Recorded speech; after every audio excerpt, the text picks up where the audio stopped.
Alléluia. Ouvrons nos Bibles dans 1 Pierre 5, verset 6. 1 Pierre 5, verset 6.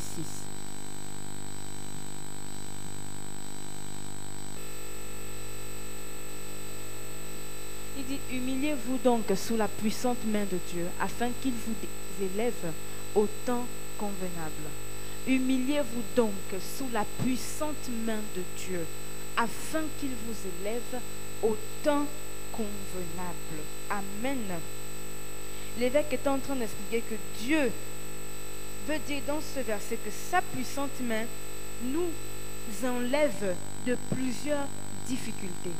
Il n'est pas impossible que Dieu enlève cette maladie dans ton corps. Il n'est pas impossible que Dieu te guérisse ce soir. Il n'est pas impossible que Dieu enlève ta vie d'une situation quelconque. Il n'est pas impossible que Dieu te restaure ce soir. Mais qu'est-ce qui fait que Dieu n'arrive pas à retirer le mal en nous? Qu'est-ce qui fait que Dieu n'arrive pas à s'installer pour enlever la douleur de notre corps? Premièrement, nous manifestons quoi? L'orgueil. Il dit, humilie-toi. C'est-à-dire que le fait de te plaindre tout le temps, de te plaindre tout le temps, de te plaindre tout le temps, accuser Dieu pour toute situation dans ta vie, feste l'orgueil. Et Dieu dit dans sa parole, il résiste aux orgueilleux. Toute la semaine, on a parlé que peu importe la situation qui arrive dans ta vie, ça ne change pas l'identité de Dieu. Il dit, humilie-toi. Donc la décision que nous devons prendre, peu importe les problèmes qui arrivent dans notre vie, peu importe les difficultés ou les maladies, nous devons simplement nous humilier. Parce que Dieu, on a vu dans le verset d'hier, qu'il est à côté de ceux qui ont le cœur brisé et il délivre du malheur le juste. Donc il n'y a pas une raison que nous sommes fidèles à Dieu, il n'y a pas une raison que nous sommes loyaux à Dieu et la maladie continue à nous terrasser. L'évêque disait, il arrive un temps où nous devons faire une introspective de nous-mêmes. Rentrons en nous-mêmes. Notre état moral, notre état dans ce que nous faisons est le motif, l'origine pour laquelle Dieu n'exauce pas dans notre vie. Cette maladie est en nous. Regardez l'attitude de Anne. Toute cette semaine, on est sur la semaine, même toute cette campagne qui arrive, c'est sur Anne. L'évêque disait que 21 jours de gloire terminent le 7 décembre. Mais quand est-ce que ça commence, l'enveloppe est déjà dans vos cœurs. La campagne est déjà dans votre cœur. Ça a déjà commencé. Amen. Tu rentres dans l'esprit des 21 jours de gloire. Ça a déjà commencé. D'autres, ça commence avec des violentes persécutions. Ce n'est pas parce que Dieu t'a abandonné, mais il veut que tu te rapproches de l'autel.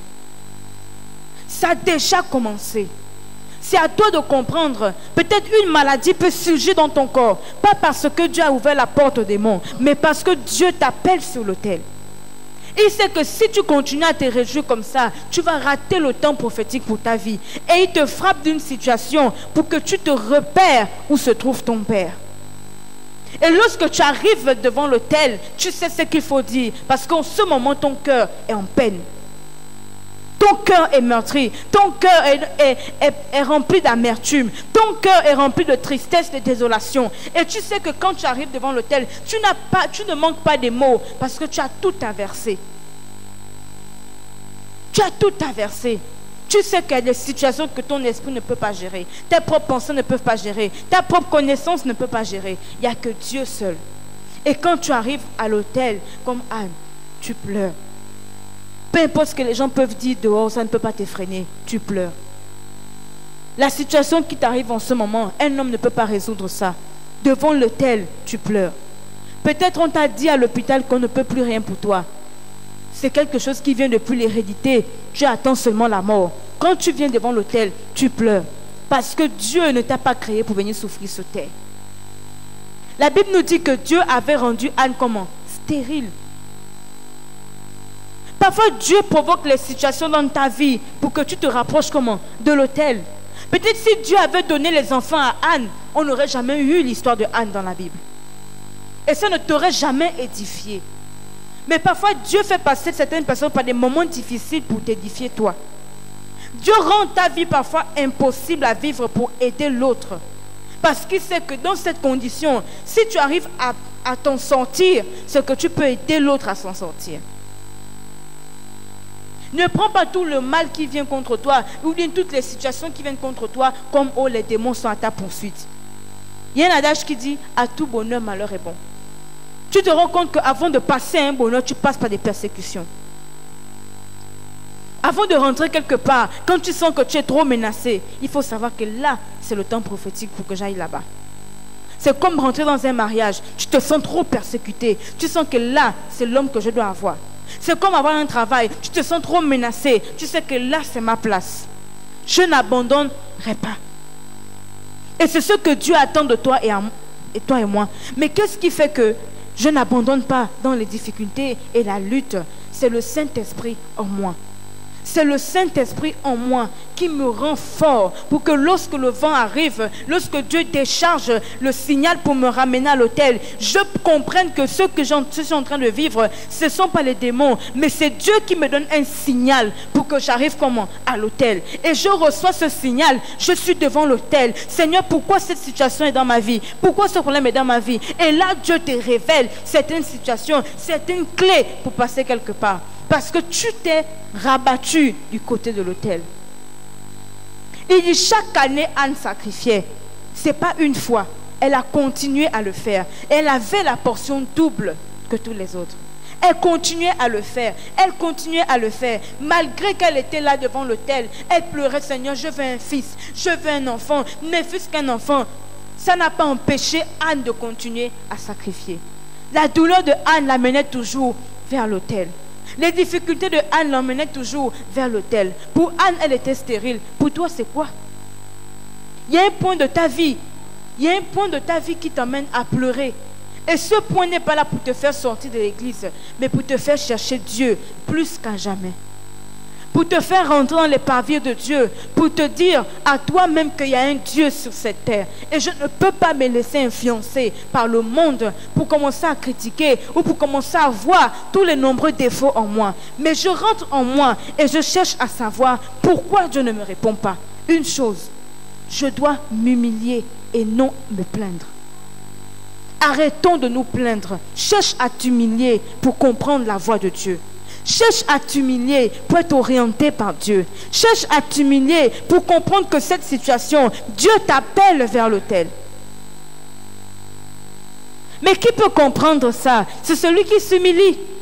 On a parlé que cette campagne va beaucoup avec notre pays. Dieu cherche les hommes justes. Il va porter le jugement sur les autels du Gabon et les autels de ses enfants. Mais s'il n'y a pas un homme juste qui élève la voix au ciel pour dire, Seigneur, si tu trouves au moins des justes sur la terre du Gabon, tu ne détruiras pas la terre du Gabon avec ton jugement. Parce qu'il envoie ses anges d'abord pour donner le rapport. Et lorsque lui-même il descend pour porter le jugement. Mais les autels de ses enfants élèvent la voix en faveur de ce pays. Mais si toi, enfant de Dieu, ton autel ne répond pas favorable, quel genre de prière tu vas adresser à Dieu pour ne pas porter le jugement? Tu finiras par passer toi-même dans le jugement. Amen. Voilà pourquoi on a parlé de revenez à Dieu et il reviendra à nous.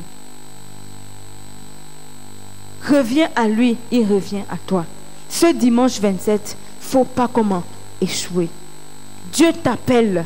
Reviens à lui. Reviens à lui. Parce que si tu ne reviens pas à lui, tu vas subir toi aussi le jugement. Il a besoin que des hommes justes élèvent la voix en faveur de ce pays. Toi aussi ne tombe pas dans le bain de ceux qui sont injustes. Parce que l'homme peut se justifier, mais Dieu, à cause de nos erreurs, nous voit injustes. Faisons beaucoup attention. Faisons beaucoup attention. Ce n'est pas le fait que je lis la Bible chaque matin, que j'arrive à l'église, que je parle de Dieu aux gens qui justifient mon âme, qui garantit que Dieu me justifie.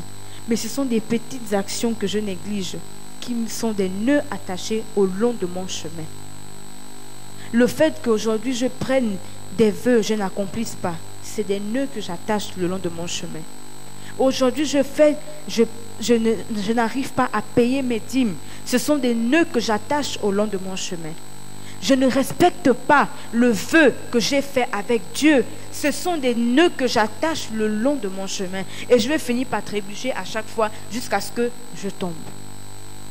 Mais tu ne vas pas accuser le démon de t'avoir taclé le chemin. C'est toi-même qui as dressé le nœud le long de ton chemin. Ça ne t'attend pas aujourd'hui, ça t'attend 5 ans devant. Amen. Ça t'attend 5 ans devant, 10 ans devant. Tu es en train d'avancer, rien ne t'arrive. Tu dis oui, je ne donne pas mes dîmes, mais rien ne m'arrive. C'est comme tu enlèves un charbon du brésier. Il va chauffer pour un temps. Même si le démon vient, il va chauffer. Mais jusqu'à ce que le charbon va se refroidir et le démon va le prendre et le balancer. C'est comme ça beaucoup de chrétiens. Tu fais certaines actions, tu penses que rien ne t'arrive.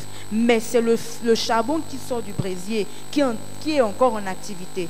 Et quand le charbon là va cesser de chauffer, le démon va te prendre et te balancer.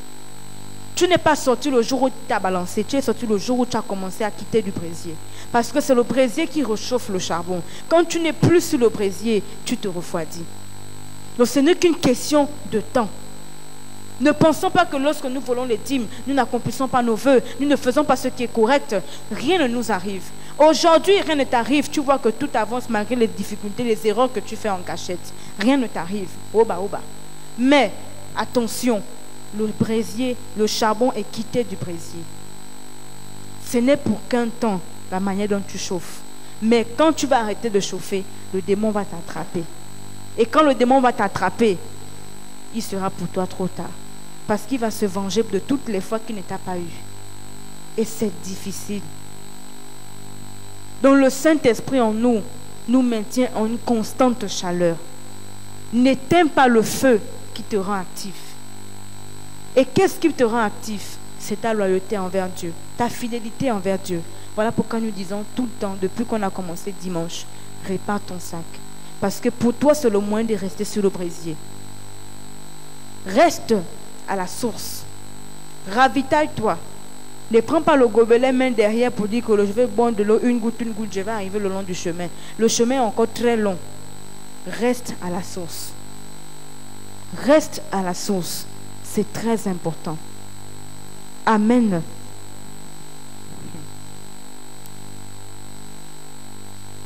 Il dit, Dieu ne marche pas avec ceux qui se plaignent, mais ceux qui sont remplis de l'humilité. Dieu ne marche pas avec ceux qui boudent dans le cœur, mais ceux qui sont remplis de l'humilité. Dieu ne marche pas avec ceux qui ont toujours quoi dire. Parce que l'orgueil vient de je ne suis pas d'accord. La colère amène quoi? L'orgueil. Et quand tu manifestes déjà l'orgueil, l'Esprit de Dieu se retire en toi. Parce qu'il n'a plus sa place. Qu'est-ce qui a enlevé l'ange de lumière au ciel? C'est l'orgueil. Parce que le fait qu'il était là devant Dieu, il pensait que comme c'est lui qui faisait, il avait des ailes qui étouffaient la gloire de Dieu. Parce que quand Dieu se montrait, sa gloire, les autres anges ne pouvaient pas les supporter. Donc les ailes qu'il avait réduisaient la pression de la gloire pour que les autres anges arrivent à le célébrer. Donc comme il a vu qu'il avait l'accès vers Dieu, il a pensé qu'il pouvait être au-dessus de Dieu. Mais il ne sait pas que Dieu connaît les pensées. Et en même temps, il se retrouvait enlevé du jardin d'Éden. Et l'homme a été remplacé. Et il s'est juré de ramener l'homme où c'est en enfer. Et il se manifeste dans la vie d'une personne au travers de quoi? L'orgueil. Quand une personne commence à chuter dans la vie, regarde le comportement, c'est l'orgueil. Soit l'orgueil en deux faces. Tu peux manifester l'orgueil inconsciemment ou consciemment. Tu sais ce que tu fais. Et là, le diable s'assoit dessus pour te dire oui, tu as raison, tu as raison, tu as raison. Tu as raison. Il te met dans la pensée le fait que tout le monde qui vient contre toi te donne du tort. Il ne veut pas accepter que toi-même tu as des erreurs que tu manifestes, que les autres n'apprécient pas. Mais il fait en sorte que toi-même tu cautionnes que tout le monde autour de toi te montre du doigt que tu as tort.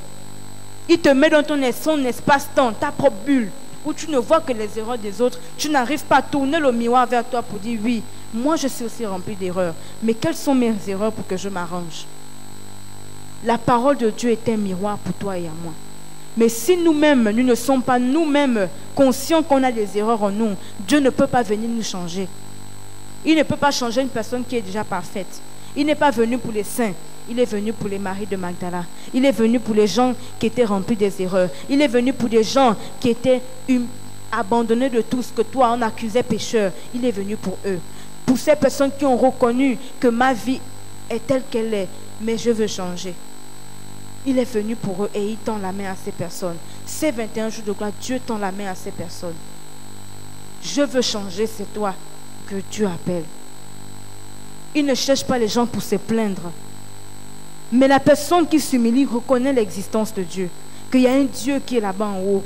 Et je sais que malgré ce que je suis, le fait que je m'humilie, son regard est porté vers moi. Parce qu'il dit, l'humilité précède la gloire. Le fait que je m'humilie devant toi ne veut pas dire que je suis faible. Le fait que je te prends en une position ne veut pas dire que je suis faible. Mais je sais qu'il y a un Dieu qui est en haut, qui élève son peuple au temps convenable. Donc quand je manifeste l'humilité, cela ne veut pas dire qu'en moi, j'ai une faiblesse. Mais j'accomplis simplement les principes bibliques. Amen. Et cette parole pour toi ce soir, retenons. L'Esprit de Dieu ne vient pas en nous si nous ne savons pas nous humilier. Il y a certaines maladies dans notre corps, ce ne sont pas provoquées par les démons. Mais Dieu les décharge pour que nous revenons vers l'autel. Demain ne manque pas, tu as besoin du Saint-Esprit. Le Saint-Esprit en toi te donne l'orientation dans tout problème, dans toute difficulté. Tu sais ce que tu dois faire, tu sais ce que tu ne dois pas faire. Amen. Reste fidèle à Dieu et Dieu te restera fidèle. Levons-nous, s'il vous plaît.